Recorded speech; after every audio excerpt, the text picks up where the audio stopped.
இன்றைய வேளாண் ஆலோசனை நேரத்தில் கன்னியாகுமரி, தூத்துக்குடி, திருநெல்வேலி, விருதுநகர் ஆகிய மாவட்ட விவசாயிகளுக்கான வேளாண் ஆலோசனை. நெல்லில் பயிர் சேதத்தை தவிர்க்க வயலில் நீர் மட்டத்தை கண்காணிக்கவும். அதிகப்படியான நீர் வயலிலிருந்து வெளியேறுவதற்கான வடிகால் வாய்க்காலை உறுதிப்படுத்தவும் விவசாயிகளுக்கு அறிவுறுத்தப்படுகிறார்கள்.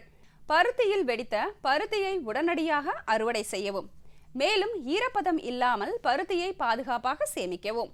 மிளகாயில் மழை எதிர்பார்க்கப்படுவதால் விவசாயிகள் முதிர்ந்த பழங்களை அறுவடை செய்து பாதுகாப்பாக வைக்கவும். வெங்காயத்திற்கு பாசனம் செய்வதை ஒத்திவைக்கவும். முறையான வடிகால் வாய்க்கால் அமைப்பு உறுதிப்படுத்தவும். மல்லிகைக்கு கடந்த வாரத்தில் மழை பெய்ததால் பயிரின் தேவைக்கு ஏற்ப பாசனம் மேற்கொள்ளுமாறு கேட்டுக்கொள்ளப்படுகிறார்கள். எலுமிச்சை பழங்களை உடனடியாக அறுவடை செய்து பாதுகாப்பாக சேமிக்கவும்.